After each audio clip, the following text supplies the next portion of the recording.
হে আমার রব, দুনিয়ার হাজারটা ভয়ের মধ্যে সবচেয়ে বড় ভয় আমার হৃদয়ের খুব গভীরে লুকিয়ে আছে, তা হলো মৃত্যুর যন্ত্রণা। আমি জানি আপনি ছাড়া আর কেউ সেই কঠিন সময়ের সাক্ষী হবেন না। আমি শুনেছি সেই কঠিন মুহূর্তের কথা, যখন রুহটা বেরিয়ে আসতে চায় না, যখন শরীরের প্রতিটি শিরা উপশিরা চিৎকার করে ওঠে।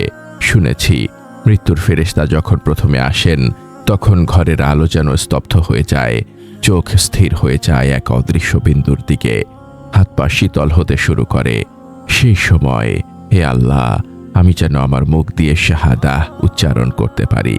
আমার জিহ্বাটা যেন ভারী হয়ে না যায়, আমার হৃদয়টা যেন সেই মুহূর্তেও শুধু আপনাকে স্মরণ করে। হে আল্লাহ, দুনিয়ার কোনো আগুনে আপনি আমাকে পোড়াবেন না। আপনার রহমতের ফেরেশতারা যখন আমার কাছে আসবেন, তখন যেন তারা সবচেয়ে সুন্দর সুরতে আসেন। তাদের সুঘ্রাণ যেন আমাকে বলে দেয়, ভয় নেই, তুমি শান্তির পথে যাত্রা করছো।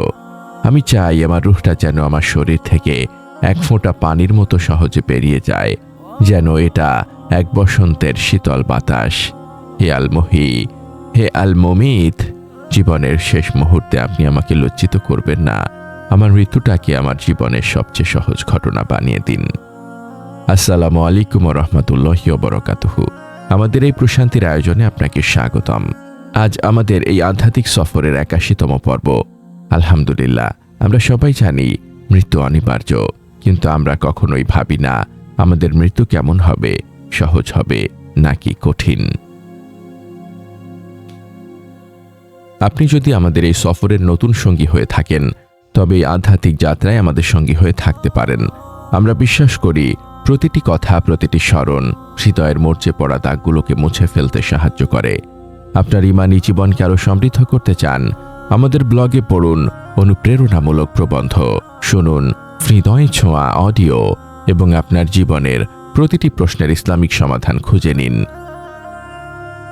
আজই ভিজিট করুন আমাদের ওয়েবসাইট www.ummakontho.com।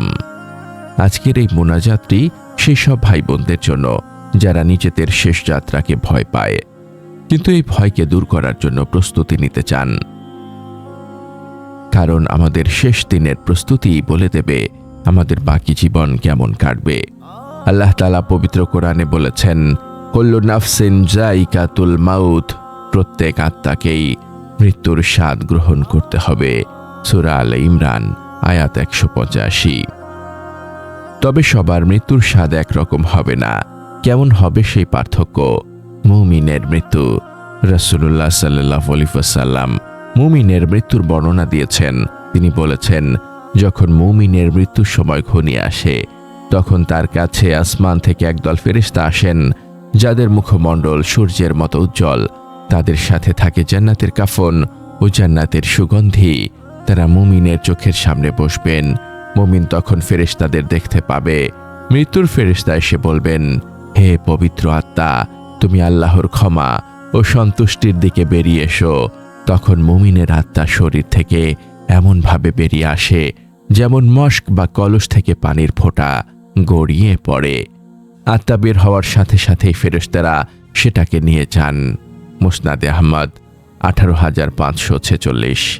অন্য বর্ণনা এসেছে, মুমিনের রূহ বের হওয়ার সময় এমন আরাম অনুভব হবে যেন সে একটা মিষ্টি পানীয় পান করছে। হতভাগাদের মৃত্যু। অন্যদিকে যে ব্যক্তি আল্লাহর প্রতি ঈমান রাখেনি বা জীবনভর পাপ করে গেছে, তার কাছে আসবেন কালো মুখমণ্ডল বিশিষ্ট ফেরেশতারা। তাদের কাছে থাকবে জাহান্নামের ছালা ও দুর্গন্ধ।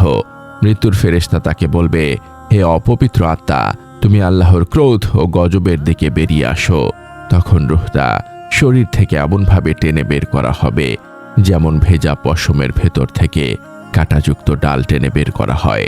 পশম ছিঁড়ে যায়, শরীর ছিন্ন ভিন্ন হয়ে যায়। মুসনাদে আহমদ ১৮৫৪৬। চিন্তা করুন, আমরা কিসের জন্য এত ভয় পাচ্ছি? দুনিয়ার কষ্টের জন্য নয়, আমরা ভয় পাচ্ছি মৃত্যুর সময়ের ওই টান বা আকর্ষণের জন্য। এই টানটা কমবে যদি আমাদের আমল ভালো হয়। সহজ মৃত্যুর প্রস্তুতি কোন আমলগুলো করতে হবে? মৃত্যু সহজ হওয়ার জন্য ৪টি প্রধান স্তম্ভ আছে। জীবনের শেষ আমল হিসেবে লা ইলাহা ইল্লাল্লাহ বলা, রাসূল সাল্লাল্লাহু আলাইহি ওয়াসাল্লাম বলেছেন, যে ব্যক্তির শেষ কথা হবে লা ইলাহা ইল্লাল্লাহ, সে জান্নাতে প্রবেশ করবে। সুনানে আবি দাউদ 3116। কিন্তু শেষ মুহূর্তে এই কালেমা মুখ দিয়ে বের হবে কিনা তা নির্ভর করে আপনি জীবনে কতবার এই কালেমা অন্তরে অনুভব করেছেন। আমরা বলি জবান দিয়ে, কিন্তু শয়তান যখন শেষ মুহূর্তে এসে ধোঁকা দেয়, তখন এই কালেমা ভুলে যেতে হয়। এই জিকিরকে জীবনের অবিচ্ছেদ্য অংশ বানান। আল্লাহর প্রতি উত্তম ধারণা। রাসূল সাল্লাল্লাহু আলাইহি ওয়াসাল্লাম তার উম্মতদের জীবনের শেষ মুহূর্তে দুটি বিষয়ে বিশেষভাবে সতর্ক করতেন। এক, তোমরা আল্লাহর প্রতি উত্তম ধারণা পোষণ না করে মারা যেও না। সহিহ মুসলিম 2877। যখন আপনার মৃত্যু ঘনিয়ে আসবে, তখন শয়তান আপনাকে বলবে, তোমার কোনো আমল নেই, তোমার সব গুনাহ, তুমি জাহান্নামী। তখন শয়তানের কথা শুনবেন না, শুধু আল্লাহর রহমত নিয়ে ভাবুন। বলুন, আমার আমল ত্রুটিপূর্ণ হলেও আমার রব সবচেয়ে ক্ষমাশীল, আমি তার রহমতের আশা করি। আত্মীয়তার সম্পর্ক রক্ষা। পুলসিরাত পার হওয়ার দুটি রক্ষক আছে, একটি হলো আমানত, অন্যটি হলো আত্মীয়তার সম্পর্ক। যে ব্যক্তি আত্মীয় স্বজনের সাথে সম্পর্ক ছিন্ন করে মারা যাবে, তার জন্য কঠিন হবে মৃত্যু, কারণ সে আল্লাহর রহমত থেকে বঞ্চিত।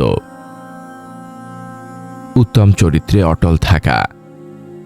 রাসূলুল্লাহ সাল্লাল্লাহু আলাইহি ওয়াসাল্লামকে জিজ্ঞেস করা হয়েছিল, আপনার উম্মতদের মধ্যে সবচেয়ে বেশি ভালোবাসেন কাকে?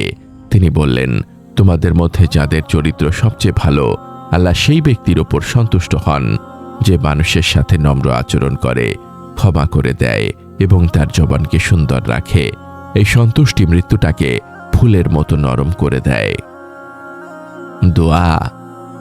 আমরা প্রতি নামাজের পর দোয়া করি, হে আল্লাহ, আপনি আমাকে ততক্ষণ বাঁচিয়ে রাখুন যতক্ষণ বাঁচা আমার জন্য কল্যাণকর, আর আমাকে মৃত্যু দেন যখন মৃত্যু আমার জন্য কল্যাণকর হয়।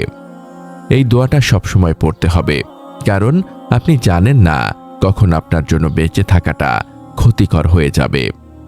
হে আমার ভাই, হে আমার বোন, মৃত্যু কোনো শেষ নয়, এটা একটা নতুন জীবনের ট্র্যাজেডি পয়েন্ট। আপনি যদি দুনিয়ার জীবনটাকে আল্লাহর জন্য উৎসর্গ করে থাকেন, তবে মৃত্যু আপনার জন্য হবে একটি পুরস্কার।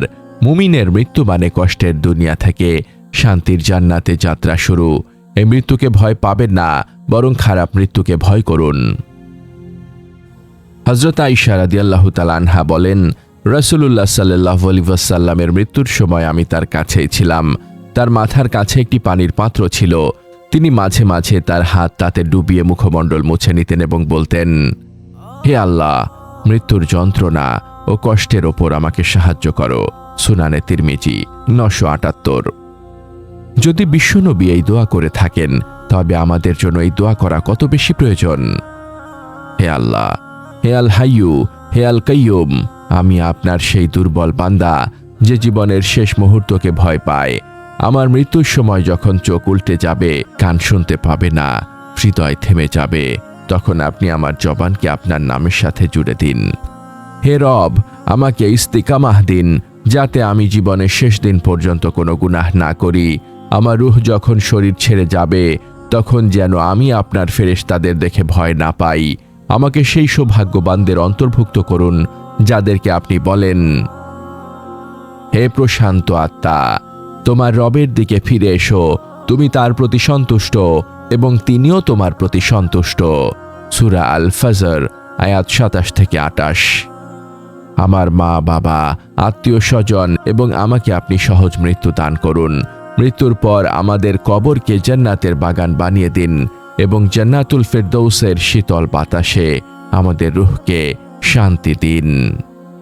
আমাদের এই মহৎ বার্তা ছড়িয়ে দিতে এবং ইসলামের আলোকে প্রতিটি হৃদয়ে পৌঁছে দিতে অনুগ্রহ করে এই প্রচেষ্টাকে সাবস্ক্রাইব করে আমাদের সাথে থাকুন।